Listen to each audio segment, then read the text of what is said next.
الرحیم۔ السلام علیکم۔ ابن العربی فاؤنڈیشن میں خوش آمدید۔ اچھا، آج ہم ایک نئی کتاب کا ریویو لے کر آئے ہیں۔ یہ آپ دیکھ سکتے ہیں، کتاب کا نام 101 حدیث قدسی ہے۔ یہ مشتاق بک کارنر سے لاہور سے شائع ہوا ہے۔ اس سے پہلے ہم اس کتاب کے 3 ایڈیشن شائع کر چکے ہیں۔ ایک یہ پہلا ایڈیشن ہے 101 حدیث قدسی کا۔ اس کے علاوہ ہم نے ایک دوسرا ایڈیشن شائع کیا تھا جو فی الحال ہمارے اسٹاک میں مکمل ختم ہو گیا، اس کی کوئی تصویر نہیں ہے کہ دکھا سکیں۔ ابھی یہ تیسرا ایڈیشن ہم نے شائع کیا ہے جو بالکل یہ ابھی آیا ہے، اسی ماہ آیا ہے، مارچ میں۔ تو یہ کتاب ہم بھی شائع کر چکے ہیں اور انہوں نے بھی شائع کی ہے۔ تو دیکھنا یہ ہے کہ اس کتاب میں کس حد تک ہماری کتاب سے ملتی جلتی ہے یا ترجمہ ملتا جلتا ہے یا نہیں۔ اچھا، یہ تو واضح کر دوں کہ چونکہ یہ ایڈیشن تو بالکل مارچ میں آیا ہے ابھی، تو تیسرا ایڈیشن تو انہوں نے نہیں دیکھا۔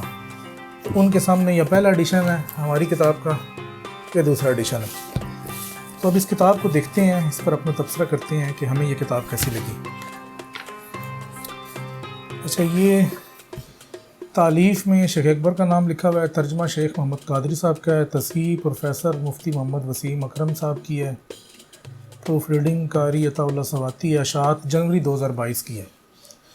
تو یہ ادارے نے شائع کی ہے۔ فہرست ہم دیکھتے ہیں تو فہرست میں مصنف کا تعارف ہے، تعارفی خاکہ ہے، اس کے بعد ایک شیخ کے حالات زندگی ہیں، ابتدائی تعلیم، خاندان، روحانیت، ابن رشد سے ملاقات اور یہ باقی چیزیں ہیں۔ یہ تقریباً آپ کی پوری جو سوانح آیات ہے شیخ کی، یہ ختم ہوتی ہے 36 صفحہ نمبر 36 پہ، جہاں پر وفات ہے۔ تو اس کے بعد ایک باب ہے ابن عربی اور ابن العربی، 2 شخصیتیں ہیں یا ایک۔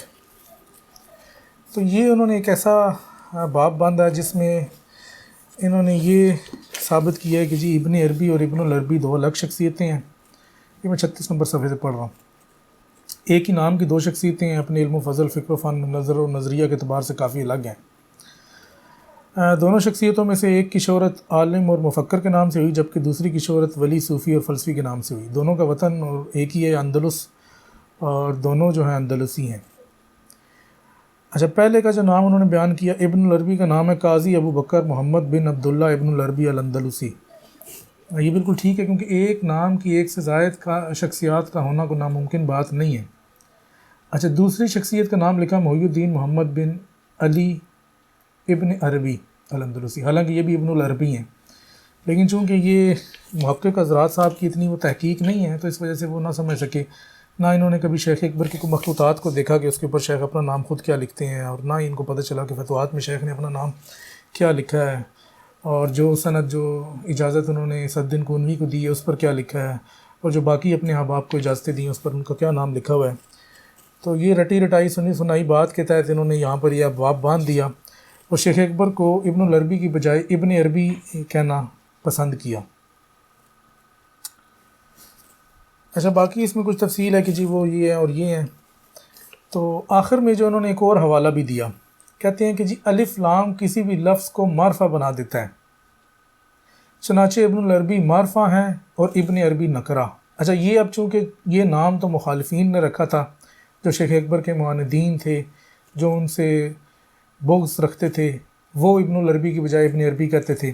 اب یہ صاحب کتاب لکھ رہے ہیں شیخ اکبر کی، اور اس کے اوپر ان کا حوالہ بھی دے رہے ہیں کہ جی وہ کیا کہتے ہیں۔ کہتے ہیں بعض اہل علم شیخ اکبر سے ناراضگی کا اظہار کرتے ہوئے اور قاضی ابن العربی سے اظہار محبت کرتے ہوئے کہتے ہیں المعرفۃ معرفہ والنکرۃ نکرہ، کہ جو معرفہ ہے وہ واقف ہے، جو نکرہ ہے وہ ناواقف ہے۔ حالانکہ یہ نقطہ نظر غلو پر مبنی ہے، لیکن یہ اس بات کا اثبات کر رہے ہیں کہ یہ نام جو ہے شیخ اکبر کا وہ ابن عربی ہی ہے، حالانکہ ہم بارہا بتا چکے ہیں کہ شیخ اکبر کا اصل نام ابن العربی ہے، ابن عربی نہیں ہے، اور ایک نام کی ایک سے زائد شخصیات ہو سکتی ہیں۔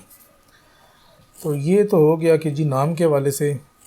پھر اس کے بعد محبت ہے، فلاں سے محبت ہے، فلاں سے نہیں ہے۔ اس کے علاوہ شیخ اکبر کی کچھ نظریات ہیں، منسوب عبارات ہیں، جس میں امام شارانی کے حوالے سے ذکر کیا گیا، وہی جو پرانی باتیں ہوتی ہیں دوبارہ سے ان کو وہی ادھر ذکر کر دیا گیا ہے۔ پھر تصوف کے حوالے سے کچھ باتیں ہیں، شیخ کے حوالے سے کچھ ماننے والے ہیں ان کے، اور جو شیخ کو نہیں مانتے ان کے حوالے سے۔ اچھا، یہاں سے کتاب صفحہ نمبر 46 سے شروع ہو رہی ہے مترجم نے اپنی اس میں حدیث کے حوالے سے بات کی ہے کہ حدیث کیا ہوتی ہے، حدیث کی حجیت کیا ہوتی ہے، اس کے اوپر بات کی ہے، فقہا اور علماء کے نقطہ نظر اس بارے میں کیا ہے، عقل کے حوالے سے کیا ہے، پھر تدوین حدیث کے اوپر ایک مقدمہ لکھا ہے۔ یہ سارے کا سارا ان کا اپنا اساسی کام ہے، مطلب یہ اس میں انہوں نے خود سے یہ ساری تحقیق کی ہے مقدمے میں۔ پھر دور ثانی صحابہ اور تابعین کا عہد ہے، پھر دور ثالث محدثین کا دور ہے۔ تو یہ حدیث کے اوپر ایک پھر مستشرقین اور حدیث کے حوالے سے ایک پورا باب ہے، مشہور مستشرقین کے نام ہیں، پھر حدیث کے خلاف سازشیں ہیں، مستشرقین اور منکرین حدیث کا آپس میں تعلق کیا ہے وہ بیان کیا ہے۔ تو مطلب علوم حدیث کے حوالے سے یہ کتاب جو ہے کافی اچھی ڈیٹیل آپ کو سامنے لے کر آ رہی ہے۔ مستشرقین کے اعتراضات کا جائزہ ہے، اعتراضات کا جواب بھی دیا ہے۔ اس کے بعد جو تیسرا مطلب بڑی ہیڈنگ جو شروع ہوتی ہے وہ شیخ اکبر اور علم حدیث کے نام سے شروع ہوتی ہے۔ اچھا، اب یہ وہی ہیڈنگ ہے جو ہم اپنی کتاب میں دے چکے ہیں، مطلب یہاں سے آپ سمجھ لیں کہ وہ متن شروع ہوتا ہے جو ہم نے شیخ کے حوالے سے اپنی کتاب میں بیان کیا ہے۔ میں اب دیکھ بھی لیں، ویسے میں تصویر لگاؤں گا اس کی۔ 69 پیج ہے شیخ اکبر اور علم حدیث۔ ہماری کتاب کا پیج نمبر 53 ہے، ابن عربی شیخ اکبر کے نزدیک علم حدیث کی اہمیت۔ اچھا، اس کے بعد انہوں نے لکھا شیخ کی حدیث کی موضوع پر دیگر کتب۔ ٹھیک ہے جناب، یہ کتب کے انہوں نے نام لکھے ہوئے ہیں کہ 7 کتابیں ان کو ملی ہیں کہ جو شیخ اکبر کی حدیث کے اوپر ہیں، لیکن وہ دیگر کتب ہیں، مطلب اس کتاب سے ہٹ کر ہیں۔ تو یہ ہم نے یہ چیزیں زمینوں میں لکھی ہوئی ہیں۔ یہ 7 کتابیں ہمارے تیسرے ایڈیشن صفحہ نمبر 32 پر موجود ہیں، آپ دیکھ سکتے ہیں 31 اور 32 پر۔ محج البیضاء، وفتح السعادہ، مصباح جم بین الصحاح، اربعین المتقابلہ، مشکات المعقول، الاطفال فی مکان علیہ رسول۔ ہم نے اس کی مزید تفصیل بھی دی تھی کہ جو ہم نے ان کا پبلشنگ کے ایڈیشن سے تیار کی تھی، لیکن انہوں نے صرف نام لکھے ہیں، باقی نہیں ملے۔ مطلب یہ ذکر انہوں نے یہی خود کیا کہ جو ہمیں فہرست ملی ہے لیکن اس کے صرف نام لکھے ہیں۔ اچھا، اس کے بعد جو ہے شیخ اکبر کے شیوخ کا، تو شیخ اکبر کے جو 11 شیوخ ہیں جو ساری سند کے ساتھ موجود ہیں، اس کے انہوں نے صرف نام لکھے ہیں۔ آپ ہمارے ایڈیشن میں دیکھ سکتے ہیں کہ ان شیوخ کی مکمل تفصیل موجود ہے۔ مکمل تفصیل میں ہم نے یہ بتایا کہ جی یہ شیخ کون تھے، ان کا تعلق کہاں سے تھا، شیخ اکبر سے ان کا کیا تعلق تھا، اور شیخ نے ان سے کس طرح سے جو ہے وہ حدیث اخذ کی۔ یہ پوری تفصیل ہے اور اس میں مکمل حوالوں سے نیچے بات دی گئی ہے کہ جس جگہ پہ شیخ میں ان کا ذکر ہے، مطلب شیخ کی دیگر کتب میں وہ ہر چیز اسناد الحدیث کا ہمارا باب ہے، انہوں نے صرف یہ نام لکھ دیے ہیں، نام وہیں سے اٹھائے ہیں۔ آگے جو شروع ہوتی ہے ہیڈنگ وہ ہے حدیث کا ادب۔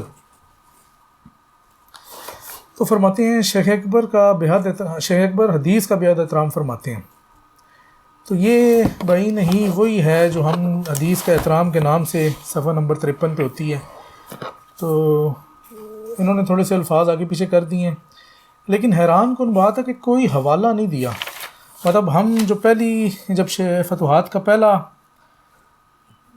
اقتباس ذکر کیا تو اس کے نیچے لکھا ہے فتوحات مکیہ جلد 1 صفحہ 298۔ انہوں نے سیم وہی نہیں وہی اقتباس اٹھایا ہے، مطلب اس میں سے کچھ چیزیں کاٹ دی ہیں، کچھ الفاظ کو اپنے الفاظ میں لکھ دیا ہے، انورٹڈ کامز بھی لکھ دی ہیں، لیکن نیچے حوالہ نہیں دیا کہ شیخ اکبر نے یہ بات فتوحات میں کس جگہ پہ کہی ہے۔ تو بغیر حوالے کے انہوں نے یہ بات کی ہے، بات خیر کیا کرنی ہے وہیں سے اٹھائی ہے۔ اچھا، حدیث روایت کرنے کی شرائط، ہم نے لکھا ہے حدیث نقل کرنے کی شرائط، تو اس میں ہم نے نیچے فتوحات مکیہ کا لکھا ہے جی جلد 1 صفحہ 387۔ تو اس میں انہوں نے وہی باتیں لکھی ہیں ساری، نیچے حوالہ نہیں ہے۔ ٹھیک ہے جناب، پھر صحیح اور ضعیف میں فرق ہے، یہ بھی وہی لکھ رہے ہیں، لیکن میں آپ کو تھوڑا سا پڑھ کے بھی بتانا چاہوں گا، کیونکہ ظاہری بات ہے کہ خالی اس طرح سے تو بات سمجھ نہیں آئے گی۔ پڑھ کے اس وجہ سے بتانا چاہتا ہوں کہ پتہ چلے کہ جب کوئی نقل کرتا ہے تو وہ کیسے کرتا ہے۔ اچھا جی، صحیح اور ضعیف میں فرق صفحہ نمبر 72 ہے۔ ہم نے جو خود یہ ترجمہ کیا اس میں لکھا حدیث نبوی میں سے، اب یہ ابن عربی فاؤنڈیشن کا ترجمہ ہے، آپ اس کو سن لیں۔ حدیث نبوی میں سے صحیح اور ضعیف کو الگ الگ کر اور ان احادیث کو دین کے اصولوں پر پرکھ۔ اب یہ اس کا ترجمہ کر رہے ہیں۔ شیخ فرماتے ہیں کہ ہاں فتواتے میں فرماتے ہیں حدیث نبی صلی اللہ علیہ وسلم میں سے صحیح اور ضعیف کو الگ الگ کر اور ان حدیث کو اصولوں کی بنیاد پر جانچ. ہم نے لکھا پرکھ، انہوں نے کہا جانچ. آگے ہے جو حدیث اصولوں پر پوری اترے اس کو پکڑ لے اگرچہ کہ اس کی سند درست نہ بھی ہو. لکھتے ہیں جو حدیث اصولوں پر پوری اترے اسے تھام لے اگرچہ اس کی سند درست نہ بھی ہو.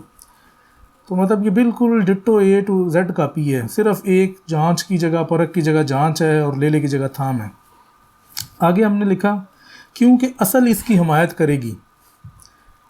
اب اس میں انہوں نے، شاید یہ خود بھی محدث تھے یا حدیث کے علوم تو جانتے ہی تھے، تو اس جگہ پہ انہوں نے بغیر حوالے کے، مطلب شیخ کے کلام میں تحریف کی اس سے بڑی مثال کیا ہوگی کہ لکھتے ہیں کیونکہ اس حدیث کے متن کا صحیح حدیث کے مطابق ہونا ہی اس کے صحیح ہونے کی حمایت ہے اور یہی کافی ہے. اچھا یہ جو عبارت ہے اگر یہ انورٹڈ کامز میں بھی لکھ دیتے تو پتہ چل جاتا کہ مترجم نے یہ عبارت خود لکھی ہے، لیکن یہ انہوں نے شیخ کے انورٹڈ کامز میں لکھی ہوئی ہے، مطلب بریکٹس میں نہیں لکھی. تو یہ شیخ کی طرف منسوب کر رہے ہیں کہ اوریجنل فتوحات میں شیخ یہ کہہ رہے ہیں کہ اس حدیث کے متن کا صحیح حدیث کے مطابق ہونا ہی اس کے صحیح ہونے کی حمایت ہے. حالانکہ شیخ کہہ رہے ہیں کیونکہ اصل اس کی حمایت کرے گی.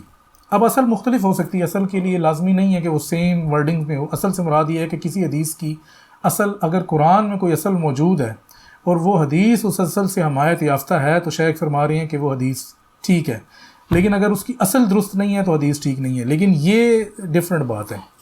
اچھا ہم لکھتے ہیں اور اگر یہ حدیث مکمل طور پر اصولوں کے خلاف ہو تو اسے مت لے. اس پر وہ ترجمہ کرتے ہیں اور اگر وہ حدیث اصولوں پر پوری نہ اترے تو اسے مت لینا اگرچہ کہ اس کی سند درست ہی کیوں نہ ہو. اچھا یہ چیز اب یہ ذکر نہیں کی انہوں نے، مکمل جملہ نہیں لکھا کہ شیخ تو یہ کہہ رہے ہیں کہ جو حدیث اصولوں پر پوری نہ اترے اسے مت لے چاہے اس کی سند ہی درست کیوں نہ ہو. لیکن انہوں نے یہ نہیں لکھا کہ اس کی سند، بس یہ ادھر ختم ہو گیا. تو جو ہم کہہ رہے تھے اس میں کیا ہے، اگرچہ کہ اس کی سند ہی درست کیوں نہ ہو جب تک کہ تو اس کا کوئی رخ نہ جانتا ہو. خبر احاد صرف غالب گمان کا علم دیتی ہیں، لہٰذا تجھ پر سنت متواترہ اور کتاب اللہ کا پکڑنا واجب ہے کیونکہ یہی دونوں ہی بہترین ساتھی اور بہترین ہم نشین ہیں. یہ ہے جناب حوالہ فتوحات مکیہ جلد 4 صفحہ 506. تو جو بندہ اس کو عربی متن کے ساتھ دیکھنا چاہتا ہے وہ دیکھ لے کہ شیخ نے اوریجنل الفاظ کیا کہے ہیں اور انہوں نے کس طرح سے الفاظ میں تحریف کی ہے. اگر بریکٹس میں بھی لکھ دیتے تو ہم سمجھ جاتے کہ یہ مترجم کا معنی ہے اور شیخ کا اس سے کوئی لینا دینا نہیں ہے.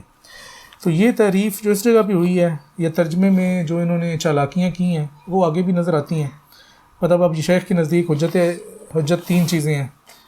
تو ابھی اگلی ہماری ایڈنگ ہے خبر متواتر خبر واحد، بالکل سیم اسی طرح ہی چل رہی ہیں خبر واحد خبر متواتر. اس کے بعد ہماری ایڈنگ ہے مرسل یا موقوف، تو یہ آپ دیکھ لیں وہی مرسل اور موقوف کی ایڈنگ چل رہی ہے. ٹھیک ہے، جھوٹے راوی کی حدیث قبول نہ کی جائے، یہ مرسل موقوف کے اندر ہی ہم نے ذکر کیا. تو اس کے بعد انہوں نے حدیث کو تھوڑا سا ڈفرینٹ کر دیا، صحیح حدیث اور ضعیف پر عمل کے والے سے بات کر دی. ٹھیک ہے وہ بھی ہے. تو اس کے بعد جو ہم نے اگلی ہیڈنگز لکھیں جو کہ شیخ اکبر کا علم حدیث کے جو تفرد ہے اس میں کمال ہے کہ کیفیت القائے وحی کی ہیڈنگ ہے. پھر اولیاء انبیاء کے وارث ہیں وہ ہیڈنگ ہے. پھر اولیاء کرام کو علم بصیرت سے جو حدیث کا علم حاصل ہوتا ہے. مطلب یہ ساری اصل تو شیخ صوفی ہیں، تو صوفی کا حدیث کے بارے میں جو نقطہ نظر ہے اس کو پوری طرح بتانا سمجھنا سمجھانا ضروری ہے. تو ہم نے یہ جو باقی چیزیں شیخ کے کلام سے نکالی جس سے پتہ چلے کہ جب شیخ کوئی ایسی حدیث لے کر آتے ہیں جو کشف کی روح سے صحیح ہوتی ہے لیکن سند کی روح سے ضعیف ہوتی ہے تو ظاہری بات ہے ظاہر علماء ان پر اعتراض کرتے ہیں، لیکن چونکہ ان کے اصول مختلف ہیں تو اس وجہ سے ان کے علوم میں ان کے اصولوں کی روشنی میں وہ حدیث درست ہوتی ہے. تو خیر انہوں نے ان چیزوں کا ذکر نہیں کیا بلکہ وہ چیزیں انہوں نے نکال دی کیونکہ ایک تو وہ چیزیں شاید ان کی بھی سمجھ سے بالا تر تھی، پھر دوسرا یہ کہ اگر وہ ایسی چیزیں ڈالتے تو اس میں یہ بھی خطرہ تھا کہ یہ کچھ اور ہی غلطی نہ کر دیتے ترجمے میں تو بہت گڑبڑ ہو سکتا تھا معاملہ. اچھا جناب، اس کے بعد کتاب شروع ہوتی ہے صفحہ نمبر 94 پہ کتاب شروع ہوتی ہے ان کی، اور یہ ہمارا پرانا ایڈیشن جو ہے یہ صفحہ نمبر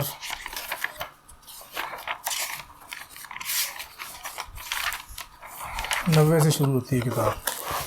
پہلی حدیث کو پڑھتے ہیں، ترجمہ پڑھتے ہیں، دیکھتے ہیں کہ کیا ترجمہ جو ہے وہ سیم ہے یا کوئی فرق ہے اس میں. ٹھیک ہے جناب. حدیث واحد ٹھیک ہے، 40 حدیث کی ٹھیک ہے جناب۔ پہلے انہوں نے سند پوری لکھ دی ہے، ترجمے میں بھی لکھ دی ہے، متن میں بھی لکھ دی ہے، حالانکہ ہم نے ترجمے میں سند نہیں لکھی، صرف عربی متن میں سند لکھی ہے، لیکن ذرا ترجمہ پڑھتے ہیں۔ حضور اکرم صلی اللہ علیہ وسلم نے فرمایا، اللہ تعالیٰ فرماتا ہے، اے میرے بندو، یہ میں ان کا ترجمہ پڑھ رہا ہوں، بے شک میں نے ظلم کو اپنے اوپر حرام کر لیا ہے اور اسے تمہارے درمیان بھی حرام ٹھہرایا ہے، پس تم ظلم نہ کرو۔ اچھا میں آپ اپنا ترجمہ پڑھتا ہوں، صفحہ نمبر 92۔ حضور صلی اللہ علیہ وسلم نے اللہ تعالیٰ سے روایت کرتے ہوئے فرمایا، اے میرے بندو، میں نے ظلم کو اپنے اوپر بھی حرام کیا اور اس کو تمہارے درمیان بھی حرام ٹھہرایا، پس ایک دوسرے پر ظلم مت کرو۔ آگے جی، اب یہ ان کا ترجمہ، اے میرے بندو، تم سب گمراہ ہو مگر جسے میں ہدایت عطا کروں، یہ پروف کی غلطی ہے، پس مجھ سے ہدایت مانگو تاکہ میں تم کو ہدایت عطا کروں۔ ہمارا ترجمہ ہے، اے میرے بندو، تم سب گمراہ ہو مگر وہ جسے میں ہدایت عطا کروں۔ یہ پروف کی غلطی ہے، مطلب انہوں نے ترجمہ کو چینج نہیں کیا، یہ پروف ریڈنگ کی غلطی ہے، اور ٹائپنگ والے نے غلطی کر دی۔ ٹھیک ہے، مگر جس کو میں نے ہدایت عطا کروں کے مطابق ہونا، مگر جسے میں ہدایت عطا کروں۔ اچھا جی، پس مجھ سے ہدایت مانگو کہ میں تم کو ہدایت عطا کروں، کہ میں ہی تمہیں ہدایت دیتا ہوں۔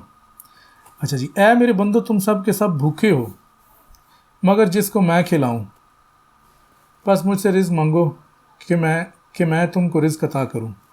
اچھا، تم سب کے سب بھوکے ہو مگر جسے میں کھانا کھلاؤں، پس مجھ ہی سے کھانا مانگو، میں تمہیں کھلاتا ہوں۔ مطلب یہ آپ دیکھ سکتے ہیں کہ تقریباً سیم ہے۔ تو جو بات ہم نے پہلے کی تھی کہ ٹیکنیکلی انہوں نے اس طرح سے کیا ہے کہ 2 لفظ آگے پیچھے کر دیے ہیں، یا اس کی جگہ اس کا مترادف استعمال کیا ہے تاکہ کوئی کاپی رائٹ کا کلیم نہ کر سکے۔ تو خیر وہ تو ہم نے ویسے بھی نہیں کرنا تھا، لیکن یہ ہے کہ دیکھنا تو ہے کہ یہ کام کس طرح سے کر رہے ہیں۔ اس کی ایک وجہ یہ بھی ہے کہ حدیث جو ہے وہ حدیث قدسی کتاب تو شیخ اکبر کے علوم میں سب سے آسان کتاب ہے، مطلب حدیث کا ترجمہ کرنا تو کوئی بھی شخص کر سکتا ہے، تو اس کے لیے تو اتنی مشکل بات نہیں ہے، جو علماء حدیث پڑھتے ہیں ان کے لیے تو یہ آسان ہے۔ تو اس وجہ سے اس کتاب میں تو ہم کہہ سکتے ہیں کہ جی کافی حد تک انہوں نے ترجمے کو چینج کرنے کی کوشش کی ہے۔